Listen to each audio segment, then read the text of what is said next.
The Retirement Cafe Podcast, episode 95, Contentious Probate and Contesting a Will with Victoria Jones. Retired or thinking about retirement? You've come to the right place. Welcome to the Retirement Cafe Podcast. In each episode, we bring you an important conversation with insight, tips and knowledge, all designed to help you live a fulfilling and successful life in retirement. Here's your host, Chartered Financial Planner and Accredited Later Life Advisor, Justin King. Hello and welcome to the latest episode of the Retirement Cafe Podcast, which is sponsored by My Financial Planner.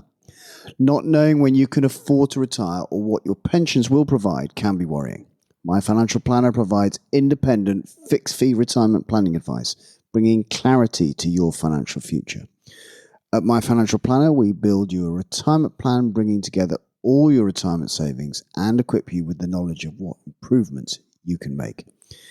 Find out more about getting a plan to fund the retirement that you really want at myfinancialplanner.co.uk.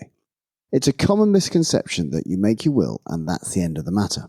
Sadly, for some families, they find out after they have lost a loved one that's not the case and the will can be challenged. Research suggests that almost a quarter of Brits would be prepared to contest a loved one's will if they were unhappy with it. That's where this week's guest comes in, Victoria Jones of Leicester Aldridge Solicitors. Victoria is a partner in the Disputed Wills Charity and Dispute Resolution team, where she helps resolve conflicts around contested wills.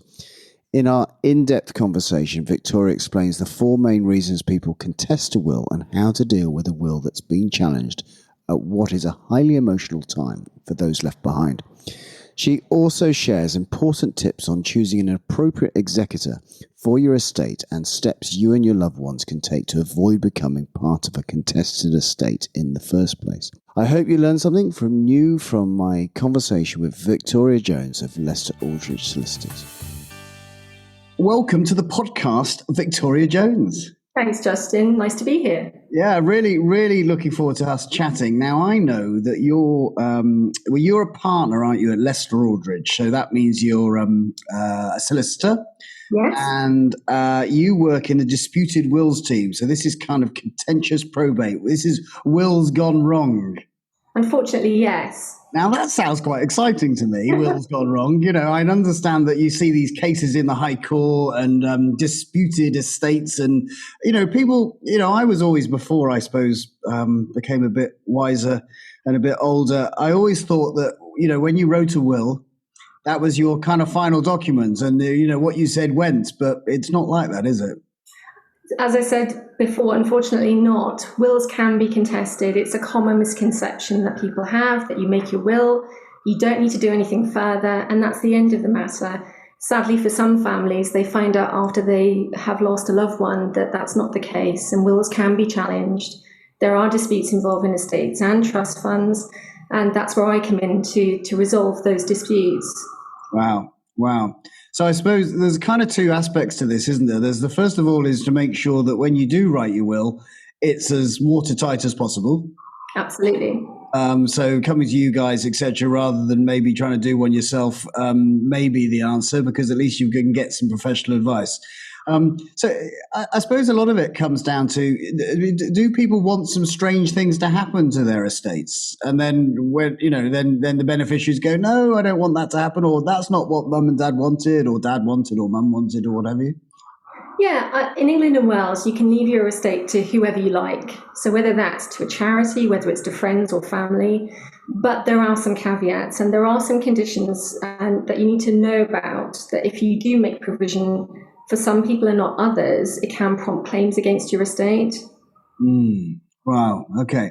And so if you're not in agreement, if you, let's say you are a beneficiary of an estate and you think, well, no, that's not how I was remember, or what's the first port of call? I mean, who do you speak to? I mean, you may even be, I suppose you could even be the executor of the estate, the person who's administering it, and kind of going, well, I thought I was going to receive everything.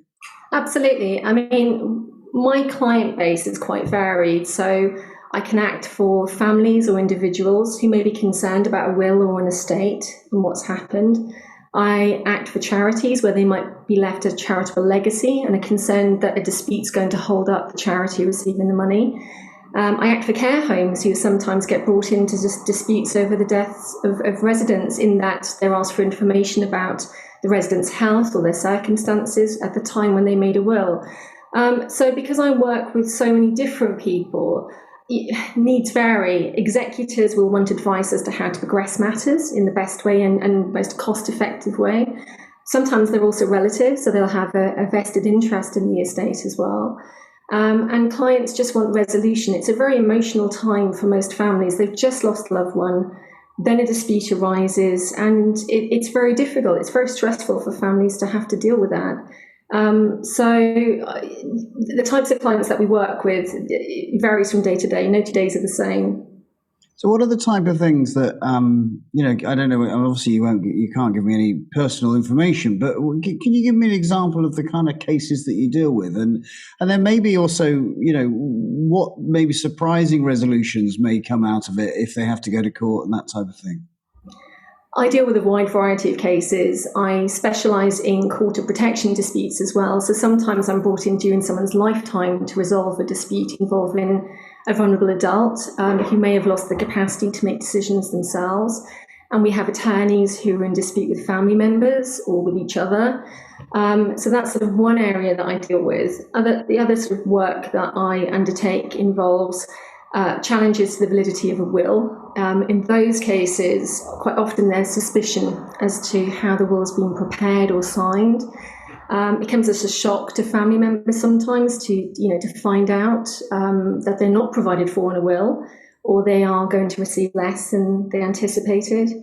And I might also be brought in to deal with executor or trust disputes as well. So these types of claims, that they often arise following the death of somebody, unless it's a court of protection matter. And it really is one of, I think, probably the worst types of claims for somebody to face dealing with, because of the bereavement that often has happened as a precursor to the claim. Yeah. There's so many roles, isn't there? I mean, obviously an executor has, this is the person obviously dealing with the estate, who has the legal responsibility. I mean, often these people aren't legal experts themselves, and knowledge of the different rules and regulations, it must be very difficult for a layperson. It's incredibly difficult. I think it's tough for many professionals to have to deal with some estates, especially where there are really complex assets, maybe foreign assets, maybe complex trusts which form part of a will. So for a layperson, which is effectively a non-professional who's appointed to deal with the estate, it can feel an enormous task to undertake. It's also an optional role. Some executors don't realise that actually they have the choice of administering the estate if they want to, but many will also be a member of the family, and they might feel sort of morally obliged to want to help out. And it's an enormous task. You can have to deal with HMRC. You might have to call in and convert assets, which means selling assets, having them valued. If that's not your area of expertise, that can be quite challenging for many people. And I think for most lay executors, it's time. Administering an estate can be very time consuming. If someone is maybe retired or they have the time to spare, that's great. But many people will have dependents or day-to-day commitments. They may work, and having to deal with an estate administration as well can be quite time-consuming. So some people will employ a professional to help them deal with the administration of an estate. So I'm just thinking of a number of scenarios that you could come across with, and a couple of that I've come across in my own professional career. So there was. There's the classic case, I suppose, of we see the movie when we see wills being read out at the movies. Everyone sat there in the office of the lawyer, and there's oh my gosh, a sharp intake of breath as they suddenly realise that it's all been left to Aunt Ethel or the Pony Club or something. So obviously, in circumstances like that, when that happens, what can people do if they feel that they haven't been looked after and they feel that they should be included in someone's will? Sure, it is that sort of gasp moment that we see in Agatha Christie films, or an episode of Poirot, or some crime drama when the motive to murder is inheritance. In the England and Wales, we don't actually have will readings. We might have family members come into an office to have a discussion about terms of the will, if they're beneficiaries or if they're an executor. But that just doesn't happen in the UK. But if someone is concerned about a will, generally there's different areas and different types of claims that we look at. So with the will itself, if someone's been ill at the time that they've made their will, there could be concerns about their what we call testamentary capacity. This is the capacity you have to make a valid will in England and Wales. This might be because somebody's been hospitalised, they've been diagnosed with dementia, and that's progressed to a certain extent. It could be that they are taking medication, which could affect their day-to-day cognitive abilities.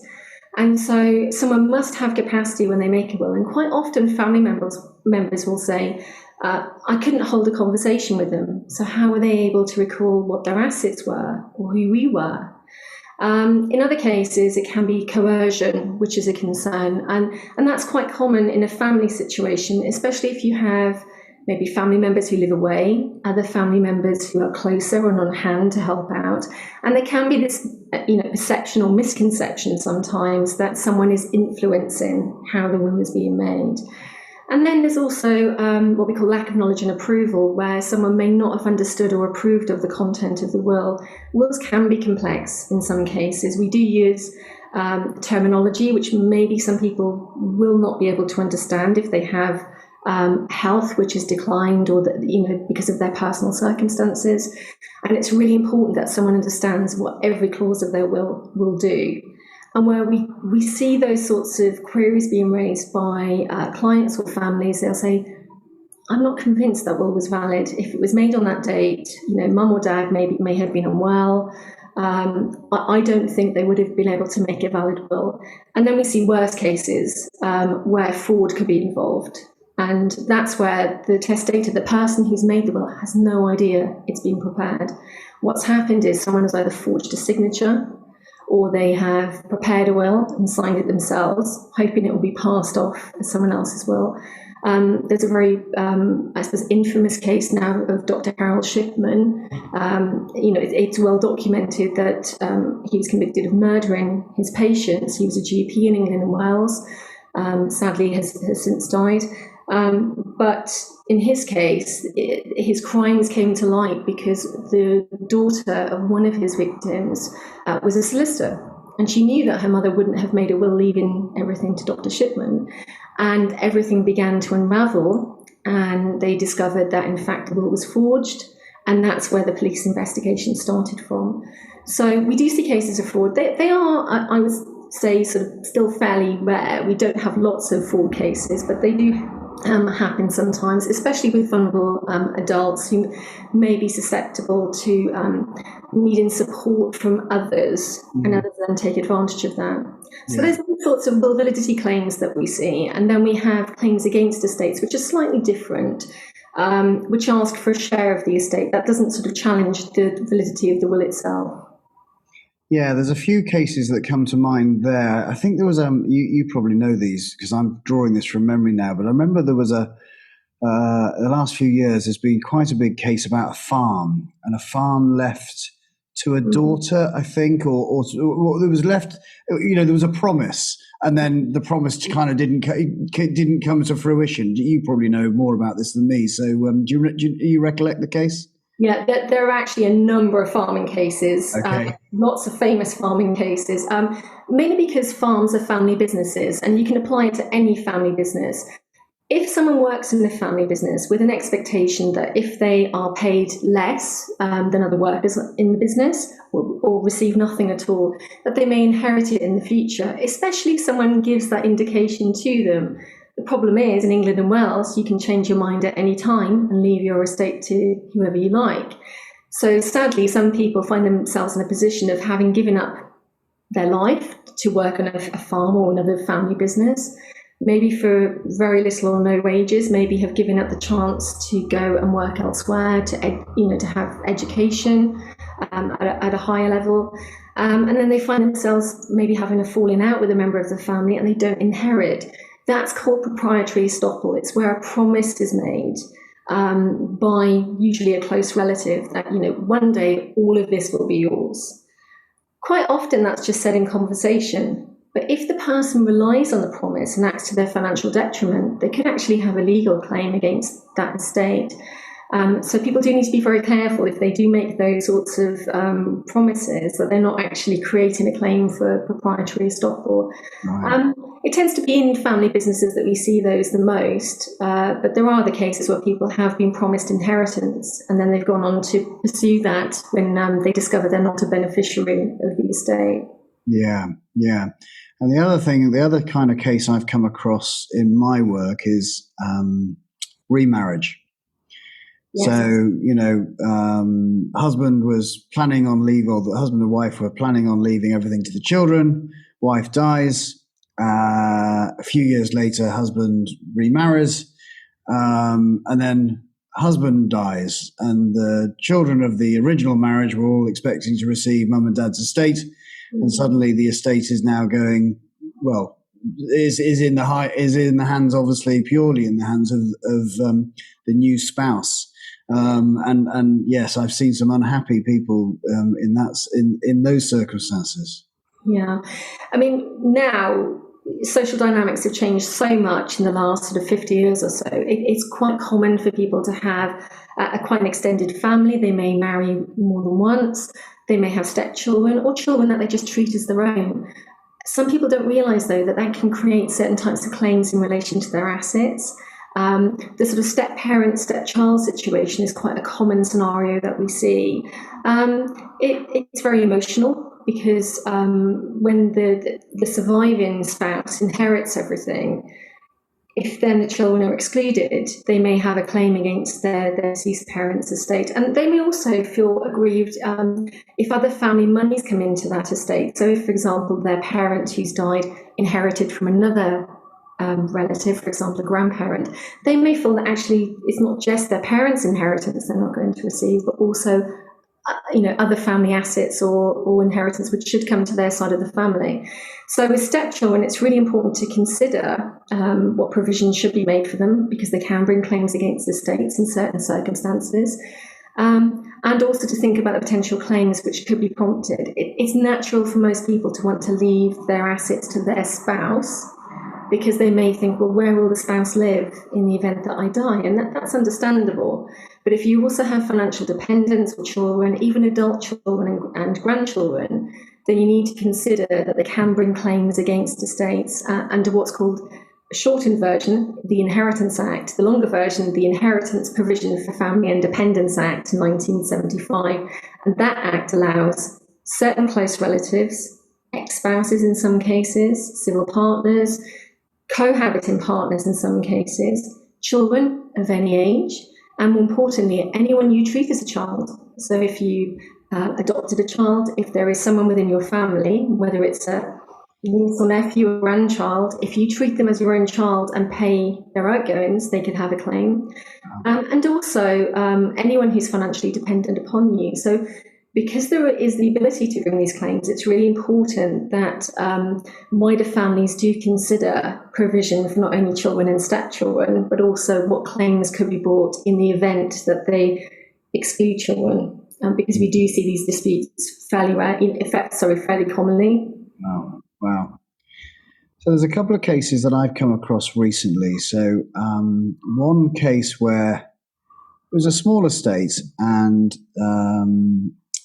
the people I knew had the relative who died lived quite a way away in Devon, Cornwall, and it was quite away from where they lived. Obviously, the member of family died. Next thing you know is everyone's let themselves into the house and taken all the belongings without the executor having any say into what was going on. And all types of kind of nightmare happened from there, obviously, with arguments and discussions and such like. What do people do in those circumstances where people are really just taking them, I suppose the law into their own hands? It's quite a common scenario, unfortunately, and it comes from expectation, and that's what causes a lot of disputes that we deal with, is the sort of expectation that's mine, that was my relative, so why can't I take the family photographs or the other assets? The problem is that when someone dies, all of their estates are sort of is crystallised at that point. So anything they own, whether it's clothes, whether it's a car, whether it's their house or a share portfolio, all of that forms part of their estate. And then it has to be distributed either in line with the terms of their will, or if they haven't got a will, in line with the intestacy rules, which is a piece of legislation which dictates what happens to your estate in those circumstances.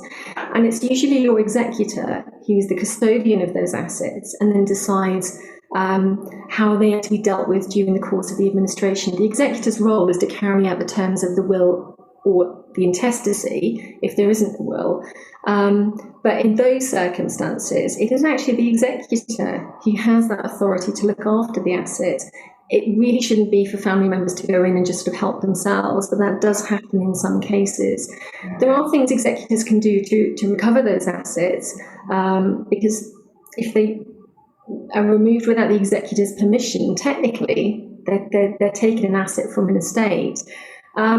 Generally, though, hopefully families can liaise with executors. If they do want personal items, even if they're not left to them in the will, there maybe can be some discussion about that, and quite often chattels, the personal possessions, the photographs, the clothes, etc., they sort of go into a pot, if you like, and sometimes there is discretion to give them to certain members of the family.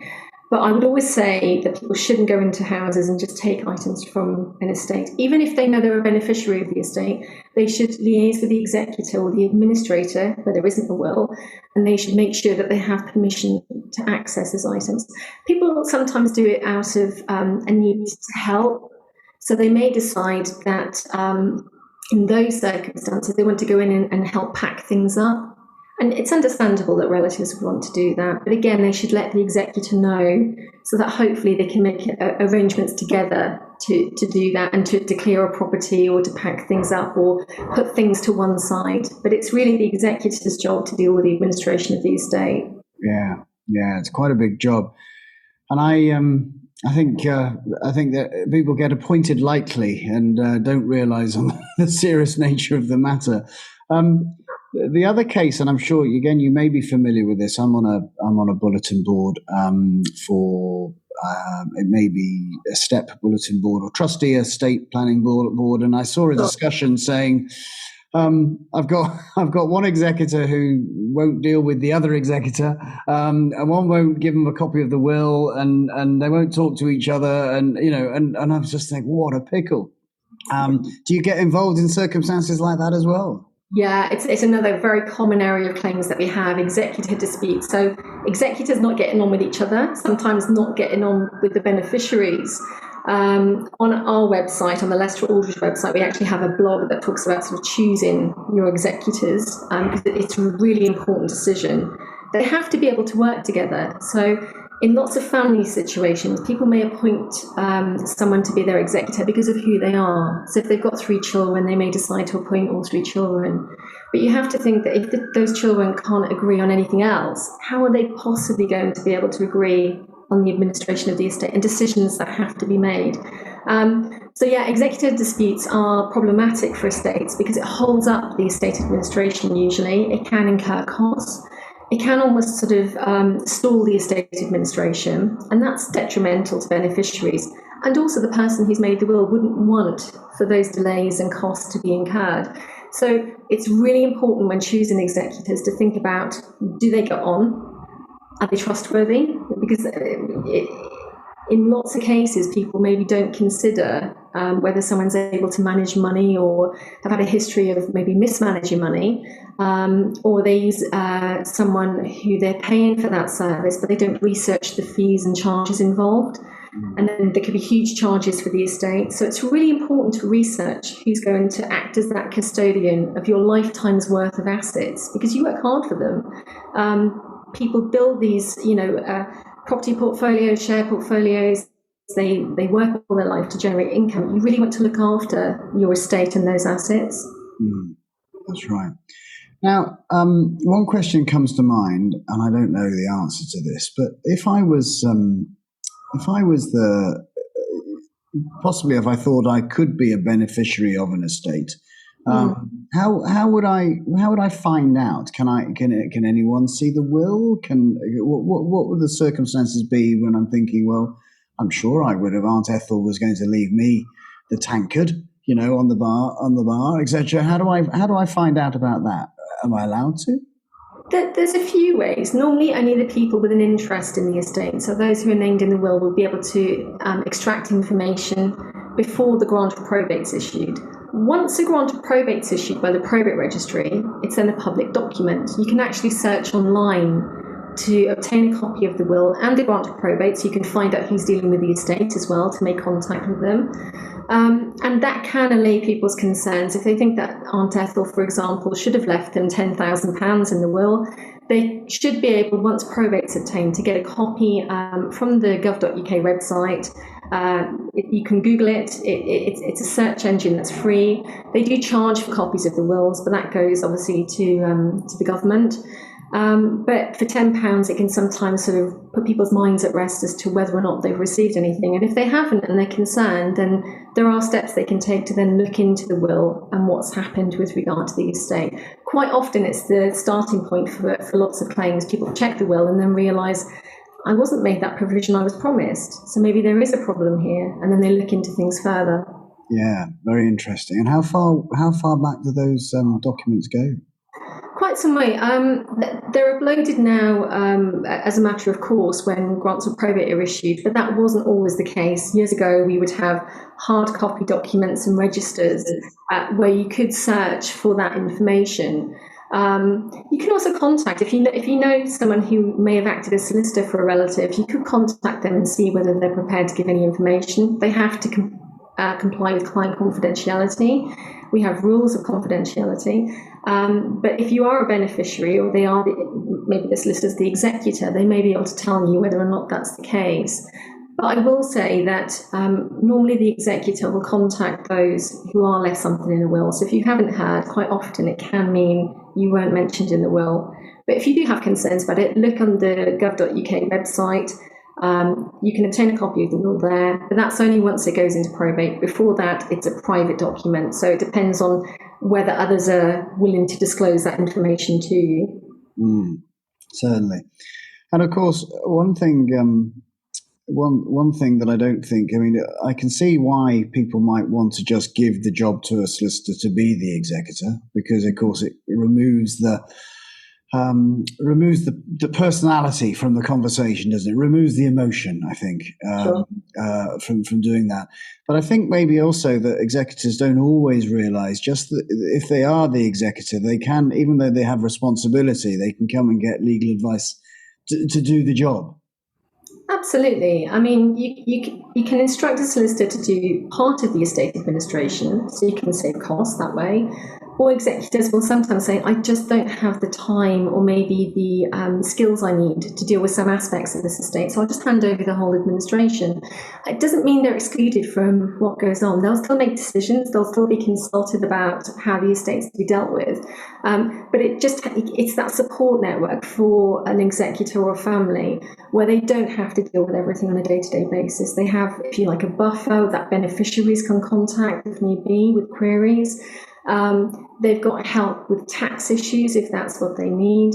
So sometimes people do like the comfort of employing a lawyer to deal with the estate for them. Others will just ask for portions of work to be done, and that's absolutely fine too. Some people will deal with the estate on their own, but it really depends on the circumstances of each executor as to what level of help they might need. Certainly. Well, it's been fascinating chatting to you. A couple of last questions, I suppose. One of being if you feel, if someone was listening to this and thinks to themselves, well, I think something was wrong with something within a estate that I was a beneficiary of or should have had an entitlement to, what do they do in the first instance? Some people will do some research on their own. They'll maybe talk to other members of the family, see if they can find a copy of the will.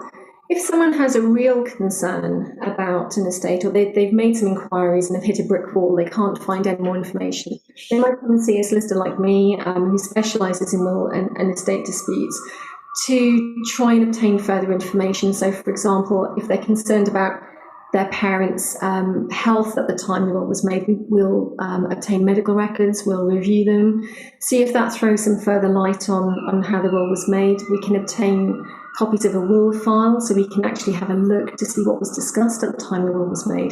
And that may help to clarify things for someone who has concerns. There are lots of different steps we can take. We can contact the executor and the other beneficiaries and try to progress matters and reach a resolution for family members. It's not always possible in every case, but often there are options to investigate what's happened and to try and give some clarity to family members. And I suppose, what's the right way, or what's the best way someone can try and prevent this even happening in the first place, even reaching your doors? I wish I could say that there are lots of ways that you can guarantee there's no claim against your estate. Sadly, there's not, but there are steps you can take to try and limit risk, to try and avoid these sort of common problems we see arise time and time again.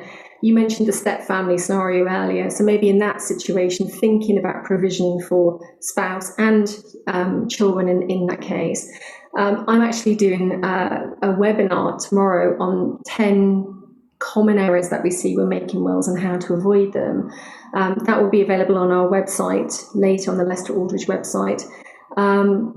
There are things we see that people really should avoid. So learn how to sign your will properly. It may sound simple, but there's a set process to witness the will to make it valid. In fact, there's a newsflash, because over the weekend on the 25th of July, we had an announcement from the government that actually the new ways that we've used to make wills during lockdown can create valid witnessed wills.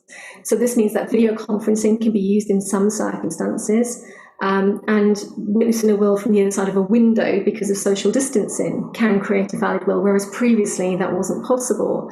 What I will say is that the Ministry of Justice has advised that if you can make a will in the usual way, you should still do so, but there are now these other options up until 2022, when that law is due to expire, so it's only a temporary measure. So signing the will, really important to get that right.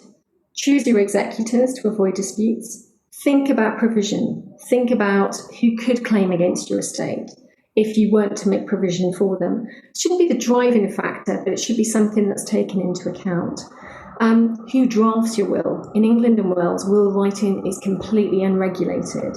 So just because you might go to an online company or a specific firm that you see advertised, there's no guarantee that they will have experienced people preparing a will for you. Sometimes there's hidden charges because the variety of services varies greatly. Solicitors have to be transparent with their fees. We have to advertise them openly, and they'll give you cost estimates. I have come across some companies where there are, should we say, deeply buried charges which people only find out about after the death of their loved one, and it takes a huge chunk out of the estate when they have to pay those fees. So really research what service you're going to use. Don't go on online recommendation only. So when you see these reviews online, take them into account, but they shouldn't, make the decision for you. If a friend or someone has had a good experience with a company who draft wills, whether it's a solicitor or someone else, maybe go to that company. Make sure that you're investing time and thought into the will making process, because as I said earlier, you're dealing with your lifetime's worth of assets, and it's really important. Some people use a will as it's sort of a last thought, where people say, well, I don't really need to spend much time on this. It's not about how much money you spend, it's about the thought that goes into the process. Generally when you're making your will, just consider, if you sat down today and listed all of your assets, just how much those assets are worth, and the fact that you would want to protect them. So it's really important that a will is drafted properly, that you have executors, you sign it properly. If you've had ill health at the time when you've made your will, could it be challenged? you can see a solicitor about these issues, whether it's someone like myself who deals with disputed wills, who maybe look at it from a different perspective, or maybe have a chat to your probate solicitor who's preparing your will for you about your concerns that the will could be challenged. And they can sort of look at your circumstances, because every case is different, and give you advice on how to limit risk in those circumstances. There's lots of things we can do to try and record everything, make sure that the will be valid as much as possible, and to ensure that someone's wishes are hopefully carried out. Yeah, because not only you have got a document that you've got a will, but seeing a professional like yourselves, you've actually got all the file notes of actually what the intent was, haven't you? Which, of course, I'm sure that's very useful when you get to court, if you ever do get to court, with all those file notes of exactly what someone was trying to attain or trying to do. Sure. Yeah, it's so important to document your wishes, because the will itself is a snapshot at that particular time of your circumstances.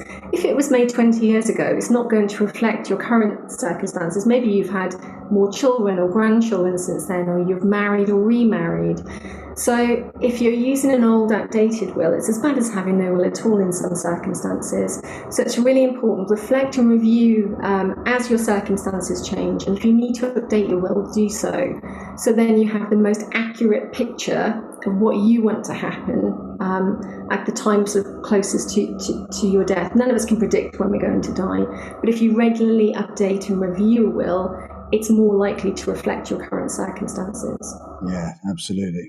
Well, I'm sure contested estates are probably not going to go away anytime soon. So hopefully we'll have your expertise alongside us, Victoria, for many moons to come. Thank you so much for your time this afternoon. It's been great to chat to you, and really, really, really interesting. So we'll put all those links on the show notes where people can find out more information. And where can people find out more about you, Victoria? Well, Leicester Aldridge, we're based in Bournemouth, but we have offices in Southampton and London. On our website, www.leicester-aldridge.com. You can also find out all our blogs, and throughout the lockdown and COVID-19 situation, we've been blogging constantly, trying to update clients and the general public on the ever-changing landscape of how we execute legal documents and wills. So there's lots of information on that. And also some of the things we've talked about today, some of the types of claims. There are pages on our website which actually go through those claims and the issues in detail. So if you want to know a bit more about testamentary capacity, there's information on our website. If you want to know who can claim against your estate, look under the Inheritance Act section of our website. It's all there. If someone would like to contact us as a firm, if they've got a query about a disputed will, they can contact me. My contact details are on the website too. We actually offer a free 30-minute initial discussion for someone who's concerned about a will or an estate, or wants to bring or defend a claim, or executors who are having problems. So they're more than welcome to contact me. We can set up an initial discussion and hopefully allay some of their concerns. Brilliant. Well, I'll put all those links, as I say, in the show notes, where you can find those. Thank you once again, Victoria Jane. Thanks, Justin. Great to speak to you.